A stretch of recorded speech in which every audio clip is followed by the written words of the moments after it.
All right, what's up, guys? This week's video is all about nutrition, which is the second hurdle of you reaching your goal. Of course, number one is mental. You got to make sure that your mind is really in the game and that you're really connected mentally so that you can invest and you can do the things that you need to do. And then secondly, we go into nutrition. You know, before you even start lifting weights or doing cardio, this is the part that you really want to get down pat. You know, right now I'm in the kitchen cooking breakfast for my kids, cooking some grits and eggs. And this video is just going to give you some ideas of what you can really do in the kitchen so that you can reach your goal and start to eliminate the bad things that you know you're not supposed to be eating anyways. All right, so stay tuned. Remember to like, share, subscribe, and leave a comment.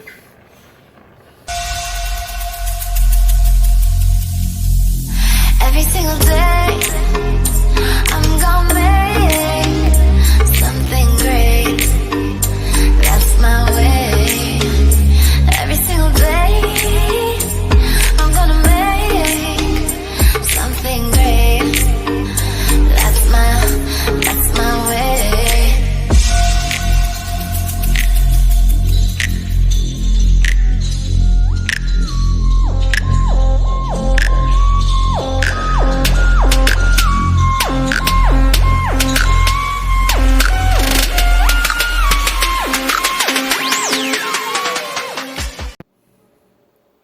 All right, guys, good morning, good afternoon, good evening, whatever it is when you watch this video, just make it apply. I really do hope that you guys are having a wonderful week and that you're reaching your fitness goals. And of course, if you have any questions, you can reach me on Instagram. That's Rashad King 2017. I'm going to make it easy for you guys by putting a clickable link in the description. All you have to do is go in the description, click on that link, and it should take you straight to my page. All right, guys, so this week is all about nutrition. So, of course, I turned off the light because that light was getting on my nerves. So I just turned the lights on around. But this video is going to have a lot of information, so let's get into it, guys. So this week I'm going to make a stir fry. I'm going to make a chicken stir fry, and I want to show you guys how I make it. So the first thing I want you guys to start getting comfortable with is vegetables. Just go in the grocery store and just start grabbing vegetables that you never had before, or you never tried before in the dish. Just start grabbing vegetables, and you'll be surprised what you can do with these vegetables. So, it's so much that you can do. And then, of course, in here is mushrooms. I love mushrooms. The one thing about it, especially with kids, it's hard to get them to eat vegetables. And even some adults, they do not like vegetables. But the best way to sneak it in where you're not forcing them to eat it is creating a meal that it calls for vegetables, like a stir fry, or even just some of the basic stuff like meatloaf. With meatloaf, you can add your onions, your bell peppers, your chives, mushrooms. It's all different types of jalapenos. And the importance of vegetables and fruits is this is where you're going to get majority of your vitamins and minerals from. You're getting it from your vegetables. So you really want to make sure that you're incorporating them in your meals. And like I said, the best way to do so is by turning any vegetable into a cooking vegetable. To me, what I call a cooking vegetables is the vegetables that you're chopping up and you're actually putting it in a dish.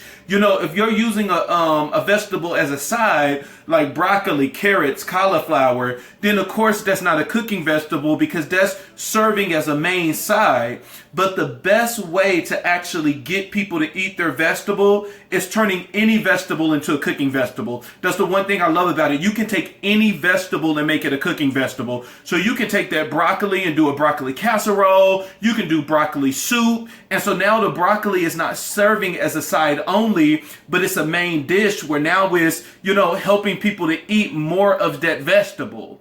So that's going to be the number one goal, guys, for this week is make sure you incorporate vegetables in your diet. If you're the type of person that you don't like them to serve alone as a side, then start adding them in your dish. And this video is going to be a good example of how you can do that. So we already know that, this is where we're getting our vitamins and our minerals from. This is where we boost our immune system. This is how we make it where, we can strengthen our bones, your calcium and everything like that. All of your stuff, you're getting it from your vegetables and your fruits. That's a majority of your sources where it's coming from. Your fiber is coming from your vegetables. So you want to make sure that you're really using them. So the first thing that, of course, I got to do is, chop up the vegetables. That's going to be the first thing, is chopping up all of the vegetables. So I got my vegetables. I got my sauce that I'm going to use for my stir fry. And then I have my chicken. So now, since I have everything, I'm going to chop everything up and then we'll continue.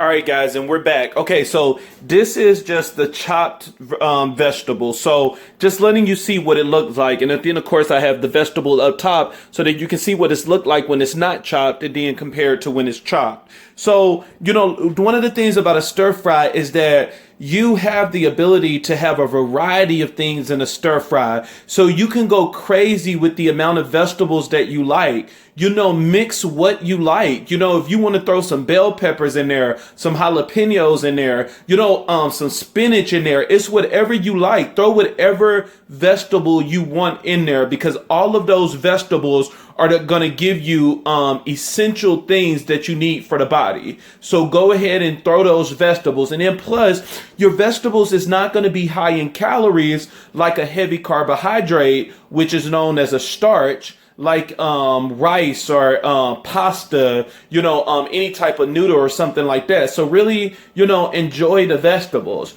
So the next step is now with the meat. I already seasoned the meat. One of the things that I want to keep, one of the things you want to keep in mind when it comes to the meat is that you don't want to over season the meat. When it comes to a stir fry, it's really not about the you seasoning the meat. Majority of your things, the majority of the flavor is going to come from the sauce that you use. And when you look at the nutritional facts, you see that this already have a lot of sodium in it. And this is, 190 grams of sodium, and it's for every tablespoon. So you're going to use more than 1 tablespoon when doing a stir fry. So don't go crazy with the salt. Don't go crazy with the seasoning. You don't want to overload this with sodium. Remember, guys, one of the things that a lot of people don't teach you is that sodium is actually really good, but you don't see a lot of documents supporting how well sodium is because we abuse it in almost every dish. But when we use sodium in its proper content, sodium actually removes the extra weight from the extra water from your body.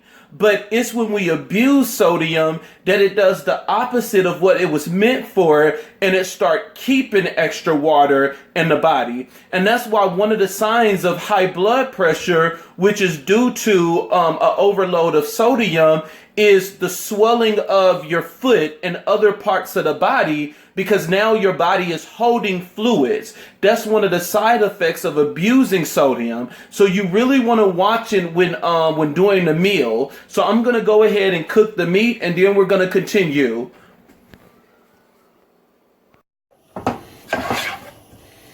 All right, guys. So listen, do not, because some of the guys always tell me, I'm going to start eating right and, meal prepping once I get a girl. You don't need a girl to cook for you. Cooking is simple. Like with this stir fry, I just seasoned the meat and I'm putting it in a pot. One of the things that I did, the first thing I do is I put some oil in the pot. I love this oil. I love pumpkin seed oil. I put the oil in the pot so that, it's now, it's in the pot, and all you're doing is just moving around the meat, just like scrambled eggs.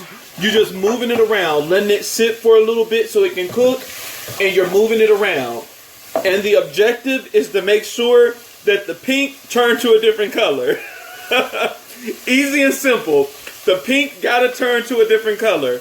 And, even with it, when you feel that it's done, all you're doing is that you're taking it out. And if you don't know, you're just checking it. You can get a knife and cut in it and just check to see if everything in there is a different color. So it's really easy and simple. And see, I already chopped my meat up before cooking it. To me, it's just a whole lot better. And so now all I'm doing is just moving everything around. Remember, guys, we don't have to cook everything on high. we can go medium. You know, cooking it on high is what's gonna get the fire trucks outside. So don't cook everything on high.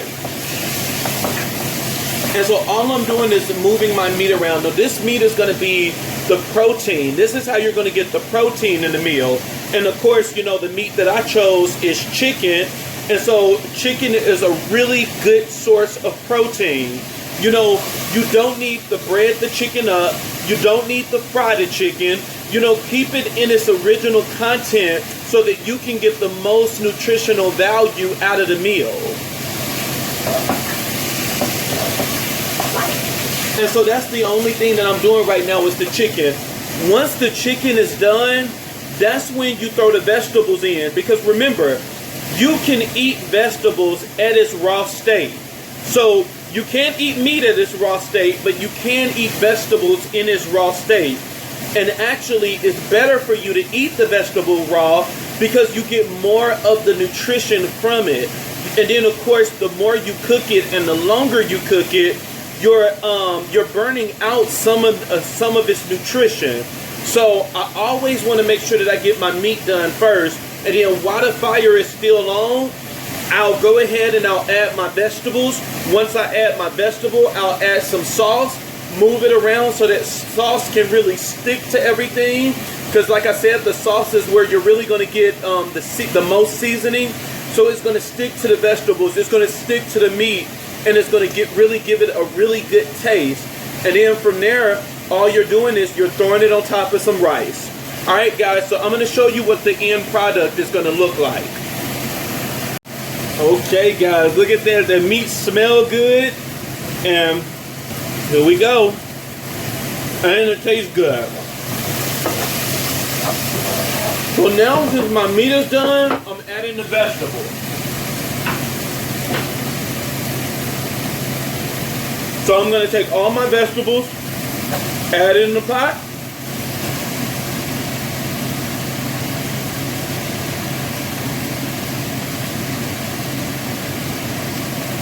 There we go. And that's actually why I'm cooking in a pot, because it's easier to move everything around and you can add as much stuff as you want. And so now all I'm doing is just moving it around.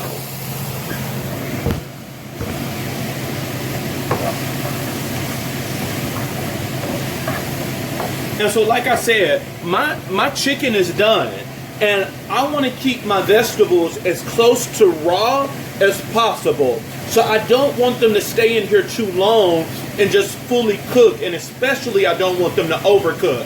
So right now I'm going to go ahead and take my sauce and add it in. I want to get the most nutrition out of here. So of course I'm not going to empty it out and use this entire bottle.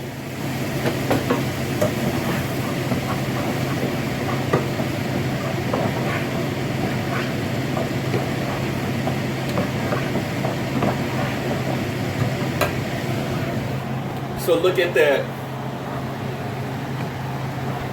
Somebody about to eat good today. Alright guys, and then I already cooked the rice. And so I'm about to put this over rice and then I'll let you know how it looks.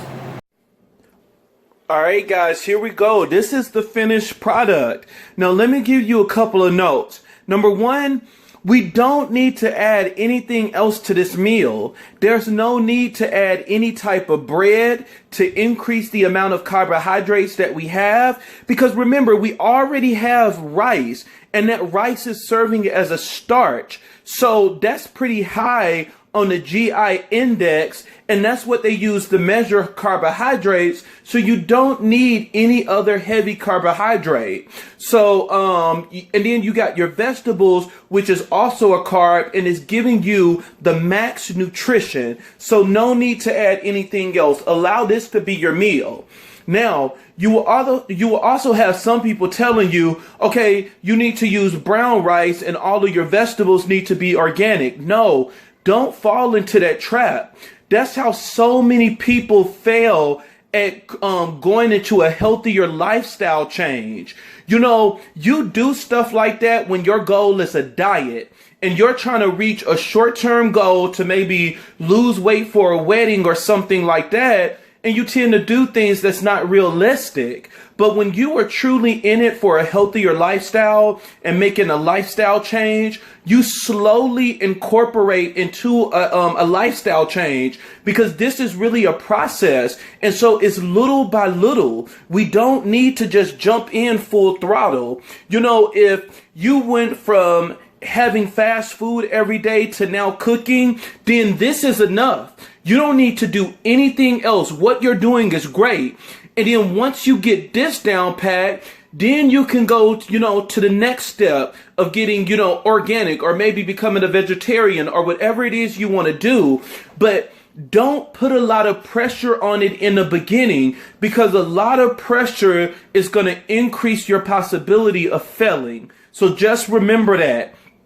Do something that is healthy and comfortable for you without doing too much, without overloading yourself, that you're going to end up being overwhelmed, and then that overwhelm is going to take you back into bad habits.